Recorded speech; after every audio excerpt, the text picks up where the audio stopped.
오늘 말씀 한 절 같이 보겠습니다. 로마서 1장 4절. 로마서 1장 4절 순서지 혹은 화면 혹은 성경을 참고하시고 제가 봉독하겠습니다. 로마서 1장 4절입니다.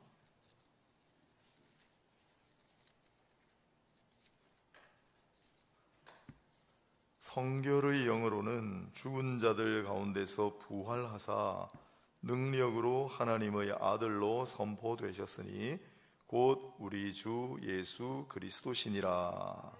아멘. 네, 안 그래도 새벽에 조금 정리를 할까 했는데 장로님께서 정리를 잘 해주셔서 성령에 관한 주제를 가지고 닷새 동안을 하고 있습니다. 닷새 정도 할 수 있는 중요한 내용들이기 때문이고, 인격적인 하나님이시다. 성령은 또 구원을 우리에게 적용하시는 하나님이시다. 즉 성령에 의하지 않고는 2000년 전의 골고다 십자가 사건이 내 구원 사건이 되지 않습니다. 성령에 의하지 않고는 그건 2000년 전에 일어난 하나의 역사적인 사건에 불과합니다.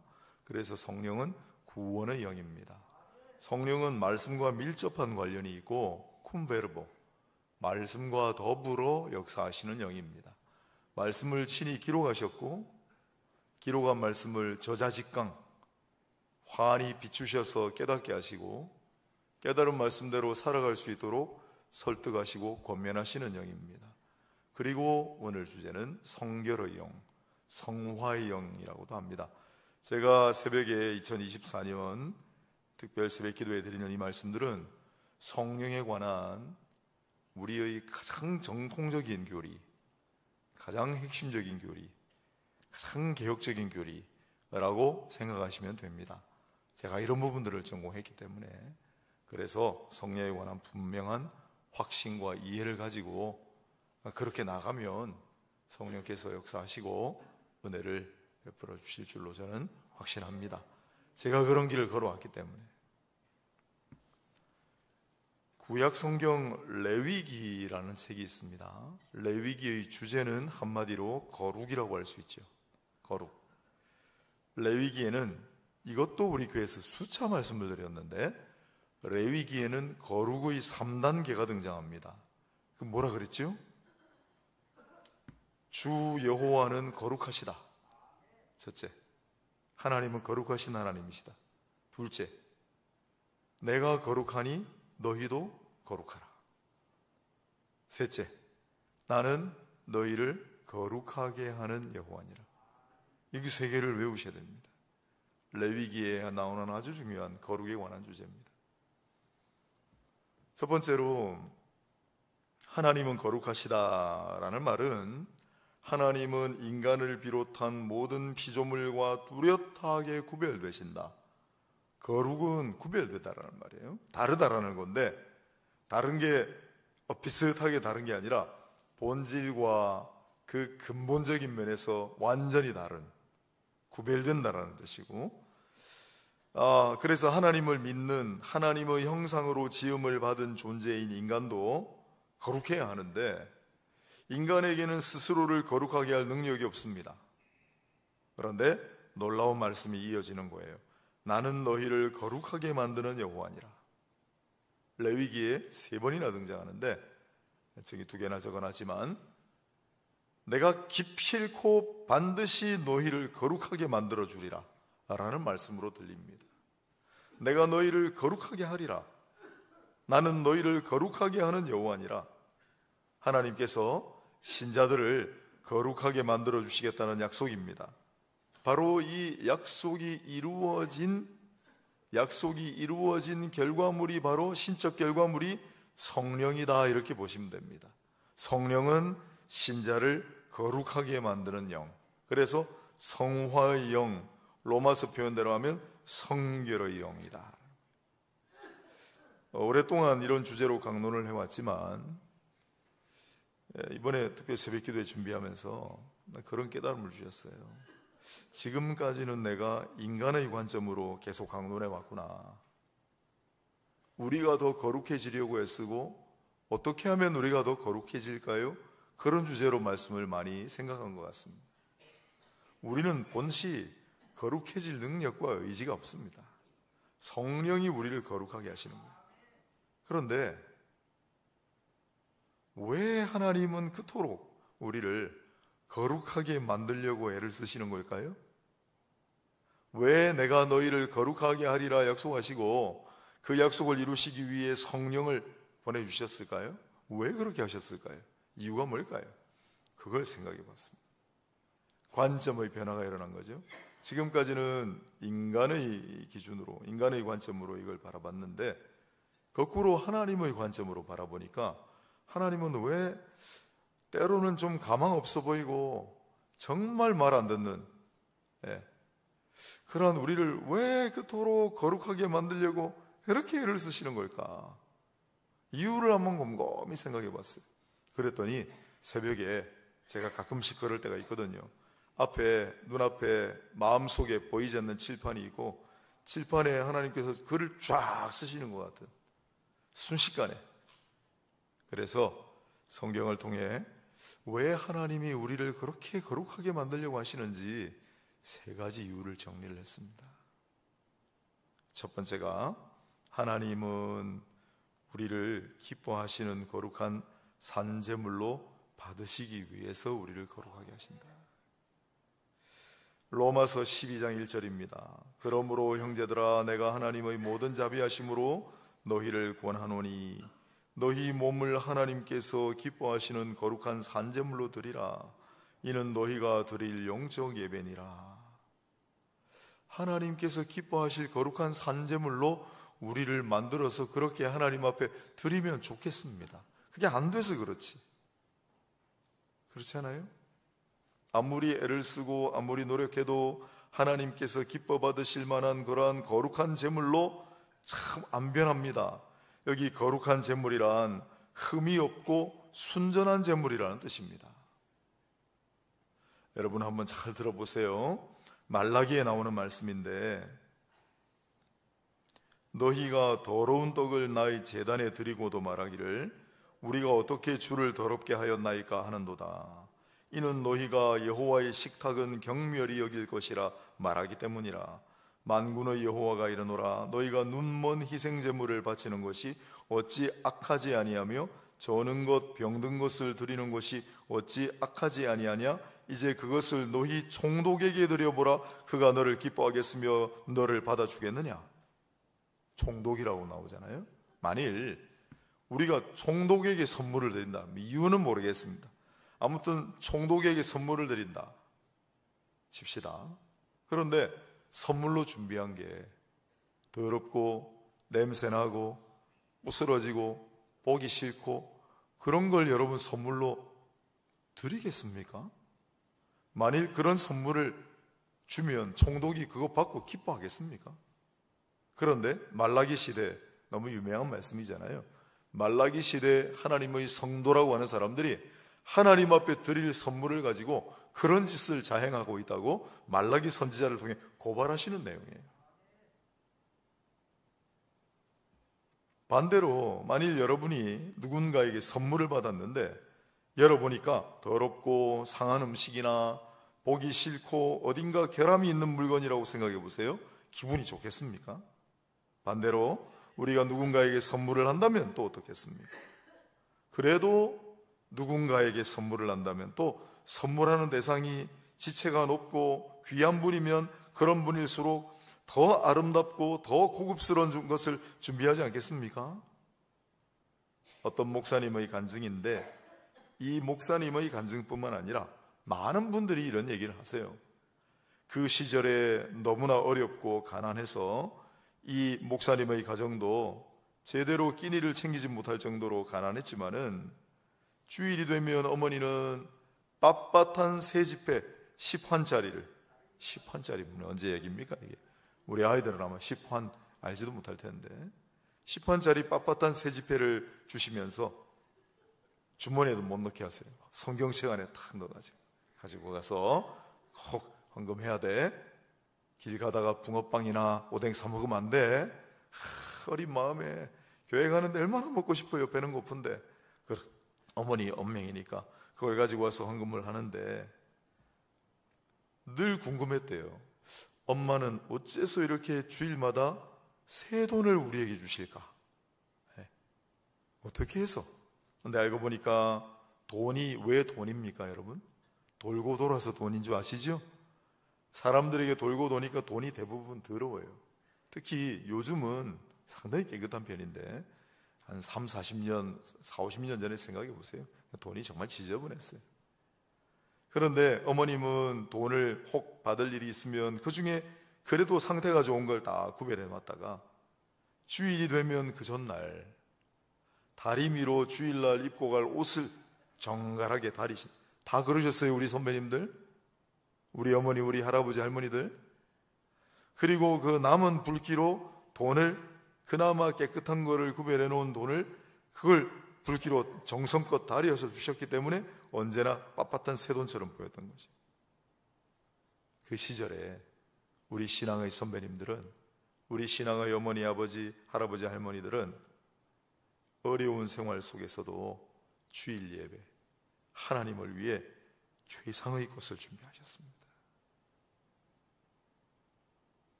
우리도 마찬가지 아니겠습니까?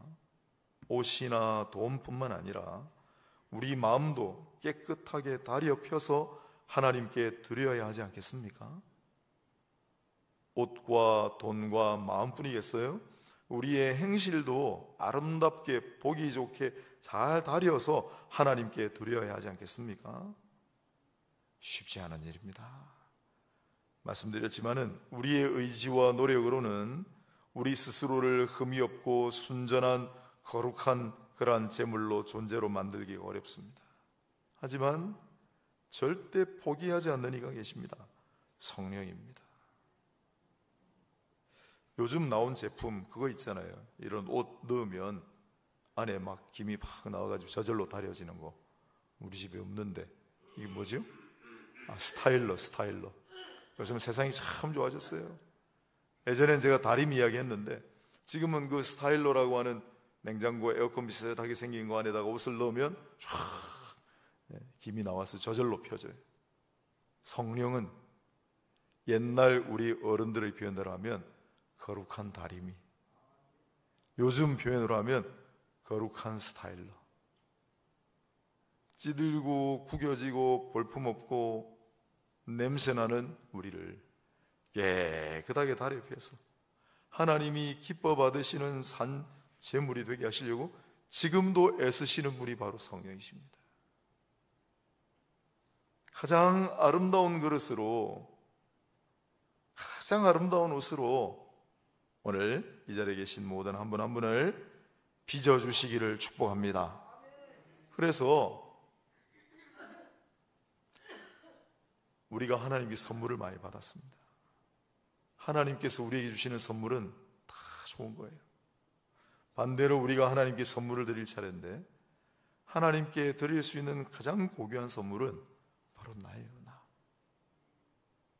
그런데 지금 상태로는 좀 그렇고 성령께서 우리 사는 동안에 다리고 빚으시고 펴시고 깨끗하게 하셔서 결국은 마침내는 하나님이 가장 기뻐하시는 그러한 거룩한 선물로 만들어 주시리라고 믿으시기를 바랍니다.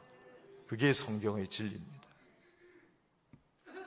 두 번째로, 왜 하나님은 말 안 듣는 우리를, 가망 없어 보이는 우리를 이렇게 거룩하게 만들려고 애를 쓰실까? 디모데후서 2장 20절 21절에 두 번째 답이 있습니다. 큰 집에는 금그릇과 은그릇뿐 아니라 나무그릇과 질그릇도 있어 귀하게 쓰는 것도 있고 천하게 쓰는 것도 있나니 그러므로 누구든지 이런 것에서 자기를 깨끗하게 하면 귀히 쓰는 그릇이 되어 거룩하고 주인의 쓰심에 합당하며 모든 선한 일에 준비함이 되리라.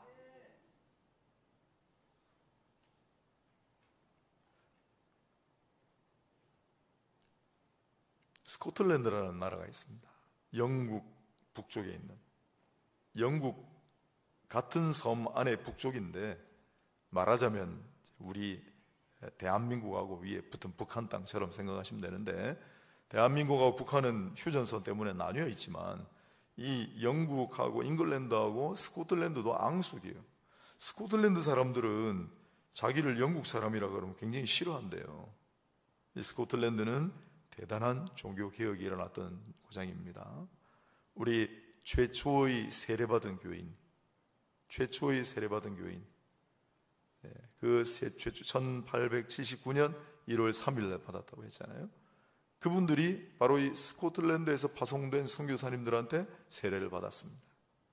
스코틀랜드의 한 작은 섬에 한 100년 동안 부흥이 계속 간헐적으로 일어났는데 1940년대, 50년대에도 부흥이 일어났어요.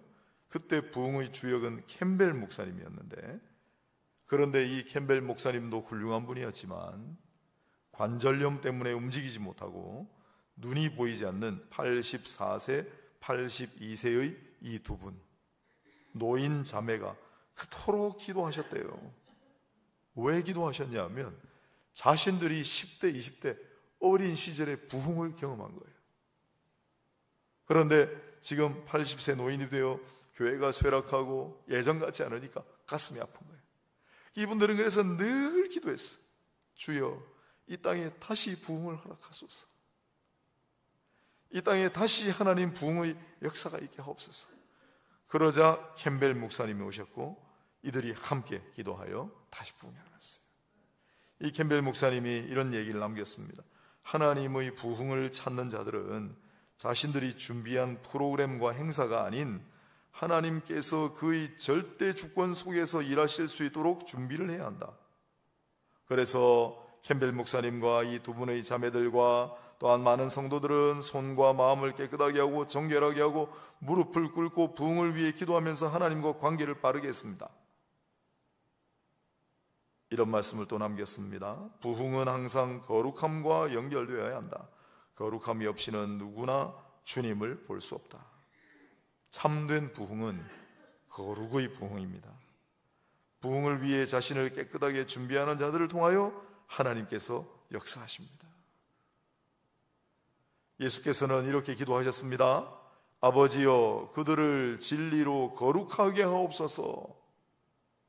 예수님이 마지막 순간에 우리를 위해 기도하셨는데 대제사장의 기도라고 합니다. 골자가 아버지, 저들을 아버지의 진리로 거룩하게 해 주시옵소서. 그리고 사도는 하나님을 따라 의와 진리의 거룩함으로 지으심을 받은 세 사람을 입으라 라고 썼습니다. 다윗은 일찍이 이렇게 고백했어요. 여호와의 산에 오를 자가 누구며 그의 거룩한 곳에 설 자가 누구인가? 곧 손이 깨끗하며 마음이 청결하며 뜻을 허탄한 데에 두지 아니하며 거짓 맹세하지 아니하는 자로다. 주의 권능의 날에 주의 백성이 거룩한 옷을 입고 즐거이 헌신하니 새벽 이슬 같은 주의 청년들이 주께 나오는도다. 하나님은 이러한 자들을 사용하셔서 일하신다는 거예요. 어떤 자들이요? 손이 깨끗하고 마음이 청결하고 뜻을 허탄한 데 두지 않고 거짓 맹세하지 않고 즐거이 헌신하는 자들을 통해 역사하신다. 미국의 오클라호마라는 곳에 한 교회가 있는데 그 교회는 헌금하는 시간에 목사님이 자, 이제 성도의 헌금 시간입니다 하면 갑자기 성도들이 전부 박수를 친대요. 기쁘고 감사하는 마음으로 헌금을 드리자. 나름대로 의미가 있다고 생각해요. 즐거이 헌신하는 자를 통해 역사하시고 또한 손과 마음이 깨끗한 자들을 통해 일하신다. 거룩의 결과가 부흥이라는 말보다는 부흥이라는 말 자체가 거룩의 회복이라는 그런 말이 더 합당해 보입니다. 어느 날 저는 새벽에 기도하는 가운데 성령의 강력한 임재를 느꼈습니다. 예전 이야기입니다. 그리고 그 성령의 강한 임재, 성령의 급습, 성령의 기습이란 말을 제가 자주 하지 않습니까? 그날 제가 성령의 강력한 기습을 받고 어떻게 됐을까요? 나 자신의 더럽고 추한 모습을 바라보게 하셨습니다. 그리고 깨닫게 하셨습니다. 그런 다음에 고질병처럼 고치지 못하던 더러운 습관들이 있었거든요. 그 고질병처럼 고치지 못하던 더러운 습관의 껍질이 깨지고 마치 알에서 나온 새처럼 나 자신을 그동안 얽어매던 굴레가 벗겨지는 체험을 했습니다. 그리고 그 고질병처럼 고치지 못하던 더러운 습관들이 그 성령의 강력한 체험을 하고 난 바로 그 다음 날부터 거짓말처럼 다 사라져버린 걸 체험한 사람이에요. 그런 직후에 하나님께서 저를 사용하기 시작하셨습니다.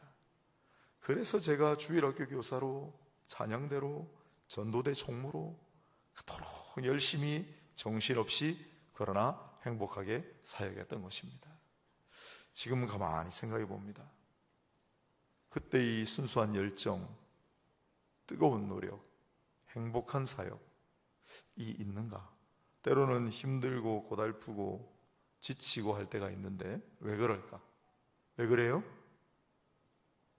성령의 강력한 역사가 없어서 그래요. 성령께 순응하고 성령께 내 모든 몸과 마음을 다 내맡기지를 않아서 그래요. 성령은 우리를 어떻게든지 거룩하게 하셔서 하나님께서 사용하도록 하십니다. 하나님은 거룩한 자를 쓰시기 때문에, 거룩한 그릇으로 준비된 자들을 통하여 일하시기 때문에, 그럼 우리가 그런 사람이 되면 되잖아요. 그게 어렵습니다. 우리 힘과 우리의 노력과 우리의 의지로 잘 안 되거든요. 그럴 때 성령께서 그걸 말할 수 없는 단식으로 바라보시고 어떻게든지 나를 아름답고 귀한 그릇으로 빚어서 하나님께서 이 그릇을 통하여 일하시고 역사하시도록 만드신다 이 말입니다. 그게 성령이 하시는 역사입니다. 그런 성령의 강력한 체험, 성령의 강력한 임재, 성령의 놀라운 기습이 여러분에게도 일어나기를 축복합니다. 그런 현상이 주로 언제 일어나느냐? 새벽에 일어나요. 새벽에. 그래서 새벽 기도 오는 거예요. 밤중에 일어나요. 그래서 철야 기도를 하는 거예요. 마지막으로 왜 성령께서 그토록 우리를 거룩하게 만들려고 애를 쓰실까? 때로는 우리 스스로도 포기하는데, 아유 하나님 저는 이제 안 됩니다. 저는 안 됩니다. 안 되는 인간입니다. 스스로도 그럴 때가 있는데 왜 성령은 포기하지 않고 그토록 애를 쓰시는가? 왜냐하면 우리를 빛과 소금이 되게 하시려고 그러십니다. 마태복음 5장 13절로 16절 잘 아는 구절입니다. 너희는 세상의 소금이니 소금이 만일 그 맛을 잃으면 무엇으로 짜게 하리요? 후에는 아무 쓸데없어 다만 밖에 버려져 사람에게 밟힐 뿐이니라. 너희는 세상의 빛이라. 산 위에 있는 동네가 숨겨지지 못할 것이요 사람이 등불을 켜서 말 아래 두지 아니하고 등경 위에 두나니 이러므로 집안 모든 사람에게 비치느니라. 이같이 너희 빛이 사람 앞에 비치게 하여 그들로 너희 착한 행실을 보고 하늘에 계신 너희 아버지께 영광을 돌리게 하라. 아멘. 빛과 소금이 필요합니다. 왜요? 이 세상은 어둡기 때문이에요. 이 세상은 부패하고 타락하기 때문이에요. 빛이 없으면 이 세상을 밝힐 것이 없기 때문이고, 소금이 없으면 이 세상의 부패와 타락을 방지할 것이 없기 때문이고, 소금이 없으면 이 세상의 풍미, 맛을 더할 존재가 없기 때문에 그래요. 그래서 예수께서는 우리에게 너희는 이 세상의 빛과 소금이 되라고 말씀하시는 거예요. 우리 교회에서 강조하는 가장 핵심 공동체성이 바로 이거예요. 다른 교회에서 안 하잖아요, 이걸. 교회는 말씀, 예배의 공동체입니다. 더 나아가 교회는, 성도는 제자 공동체로 발전합니다. 훈련받고. 더 나아가 교회는, 성도는 선교 공동체로 발전합니다. 왜 제자 훈련을 받습니까? 하나님을 더 잘 섬기고 예배에 잘 참석하고, 그리고 받은 은혜를 가지고 세상에 나아가 복음을 전파하고 자기가 제자를 삼고, 그것 때문에 제자 훈련을 하는 거예요. 그럼 제자 공동체는 선교 공동체로 당연히 발전해 가야 돼. 발전하지 않으면 성장하지 않는 거예요. 그리고 그게 끝인 줄로 아는데 그게 끝이 아니에요. 세상의 빛과 소금이 되는 것이 예수님께서 우리에게 부여하신 최종 목표예요. 우리 빛과 소금 되는 그리스도인들이 없으면 세상은 어둡습니다. 세상은 맛을 잃어가고 부패하고 타락합니다. 그래서 예수께서는 제자들에게 빛과 소금 같은 존재가 되라고 강조하셨습니다. 그런데 눈여겨보아야 할 대목, 세상의 소금, 세상의 빛이라는 부분입니다. 빛과 소금이라는 말을 모르는 분 아무도 없습니다. 교회 다니는 분 중에 조금 연한이 되면. 그런데 그것이 세상의 빛과 소금이어야 한다는 사실을 망각하고 살아갈 때가 많다 이 말입니다. 무슨 뜻이냐면, 예수님은 교회가 소금 창고가 되길 원하지 않으십니다. 예? 교회에 소금이 잔뜩 있어요. 좋은 일이죠. 근데 자꾸 소금을 모아가지고 큰 소금 저장소가 되는 걸 원치 않으십니다. 예수님은 교회가 조명 가게가 되는 걸 원하지 않으십니다. 물론 아름답고 반짝반짝하는 조명이 많이 있으면 좋지만 그 조명과 그 저장된 소금은 전부 세상에서 써야 되는 거예요. 교회에 창고가 있다면 창고에 모인 소금을 전부 퍼다가 자꾸 세상에 뿌려야 되는 거예요.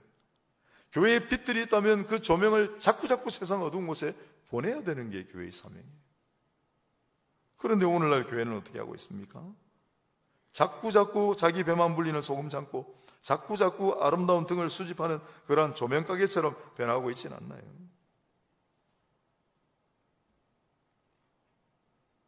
또 주님은 우리가 세상을 비추는 빛이 되기를 바라시는데, 가물가물거리면서 언제 꺼질지 모르는 그런 빛이 아니라 눈부시게 빛나면서도 강력한 에너지를 가진 그런 빛이 되기를 원하십니다. 하나님의 빛이 그랬고 하나님의 빛의 속성이 그러합니다. 최근에 우주에서 아주 기묘한 방사선이 날아와서, 최근에 날아온 게 아니라 인간의 과학 수준이 발달하지 못해가지고 지금까지 몰랐겠죠. 최근에 찾은 거예요. 우주 방사선, 우주선을 최근에 2개를 찾았는데 학자들이 이것 때문에 머리를 싸매고 있다고 그래요. 왜냐하면 우주에서 어디서 왔는지를 몰라요, 그 빛이. 그런데 얼마나 강력한 에너지를 가지고 있냐면 지구에 도달했을 때는 아마 굉장히 오랜 시간을 달려왔을 텐데 그 빛의 파워가 지금 우리 인간이 가지고 있는 핵폭탄 합친 거의 1000억 배래요. 1000억 배. 학자들이 이 도저히 풀지 못하는 이 기묘한 현상에 지금 어쩔 줄을 몰라 하고 있는데 2개를 찾았어요. 그런데 하나는 좀 기분 나쁘게 일본식 이름, 일본 신화에 나오는 아마테라스라는 이름을 붙였어요. 일본 학자가 발견해서 그래요. 속이 좀 쓰립니다. 또 하나의 이름, 먼저 발견한 빛의 이름은 오마이갓입니다. 오마이갓. 오마이갓. 그 빛을 발견하고 얼마나 놀랐으면 오마이갓이라고 했겠어요. 하나님 빛의 에너지, 하나님 빛의 능력, 하나님 빛의 역사가 그런 거죠. 그거의 일부분에, 그걸 우리가 이번에 찾은 거죠. 성령은 신자가 그런 빛이 되게끔 돕고 계십니다. 성령 충만함을 받으시기를 바랍니다. 그래서 형언할 길이 없는 아름답고 그렇게 눈부시도록 반짝이는 빛들이 다 되시기를 바랍니다. 엄청난 에너지를 가지고, 예? 식물과 동물과 세상을 살리는 그러한 빛들이 다 되시기를 축복합니다. 최근에 소금 열풍이 불고 있는데 제가 아는 거라고 해봐야 천일염하고 히말라야 소금하고 밖에 없는데, 명품 매장에 최근에 백화점에 가면 귀족 소금이라는 게 막 열풍을 일으키고 있다고 그래요. 귀족 소금. 천일염은 옛말이고 최근에는 신안 보배 소금이 인기라고 하네요. 엄청 비싸다면서요. 또 히말라야 소금은 옛말이고 최근에는 프랑스산 트레정가 뭔가 소금의 꽃인가 뭔가 엄청나게 비싸더군요. 이거 100g에 10,000원 이상 하더군요. 하와이산 소금, 아르헨티나산 고급 소금이 인기라고 합니다. 하지만 예수께서는 그런 소금을 말씀하시지 않았습니다. 오늘 본문을 다시 한번 보면 마태복음 5장 13절에 소금이 만일 그 맛을 잃으면 무엇으로 짜게 하리요? 아무 쓸데없어 밖에 버려져 사람에게 밟힐 뿐이니라. 귀족 소금이 아니라, 비싼 소금이 아니라 맛을 제대로 발휘하는 소금, 소금의 본연의 기능을 제대로 잘 감당하는 소금을 주님은 말씀하셨습니다. 최근에 교회에서 출시되는 소금은 옛날 신앙촌에서 만드는 소금 이야기하는 거 아닙니다.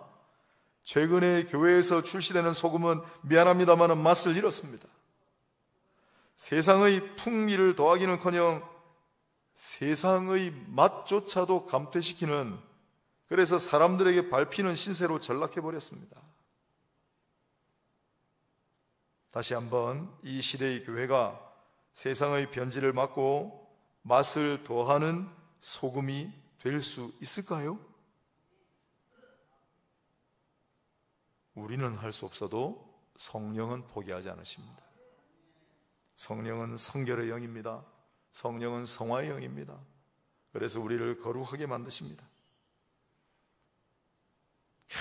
계속 애쓰시고 말할 수 없는 단식으로 기도하시면서 우리를 거룩하고 또 거룩하고 또 거룩하게 만들어 가셔서 마침내 제대로 된 맛과 제대로 된 풍미를 더하는 그러한 순도 100%의 소금으로 다시 기능하게 하실 줄로 믿습니다. 이런 성령을 믿고 순응하시길 바라요. 성령께 간구하시길 바라요. 성령의 능력과 역사를 체험하시길 바라요. 누구나 다 할 수 있습니다. 한번 체험하시길 바라요. 그래서 나를 얽어매고 있는 낡은 습관들이 떨어져 나가는 것을 실제로 느껴보시고, 오랫동안 고질병처럼 나를 괴롭혔던 묵은 습관들이 그토록 노력하고 애써도 안 되는 것들이 단 하루아침에 사라져버리는, 그러한 역사를 체험하셔서 오늘 성령은 성결의 영, 성화의 영이라고 말씀드렸는데, 제가 관점을 바꾸어서 생각을 해보았습니다. 왜 우리를 이토록 거룩하게 만들려고 하실까? 물론 약속하신 말씀이 있으니까. 그럼 우리를 거룩하게 만들어서 어떻게 하시려고? 무슨 목적으로 우리를 거룩하게 하시려고 하는 것인가? 첫째, 하나님이 기쁘시게 받으실 만한 아름다운 산제물로 우리를 만드시기 위해서입니다. 두 번째로, 우리를 하나님께서 사용하실 만한 합당한 그릇으로 빚으시기 위해서. 세 번째로, 우리가 세상의 소금과 빛으로 참되게 기능하도록 하기 위해 성령께서는 이 시간에도 간구하는 자들을 더욱 살피시고 역사하셔서 우리를 거룩하게 성결하게 만들어 가십니다. 이런 성령의 은혜와 역사가 우리 모든 성도님들에게 임하기를 바라고, 특별히 이 새벽에 나와 하나님 바라보는 모든 한 분 한 분에게 성령의 역사가 있게 되기를 축복합니다.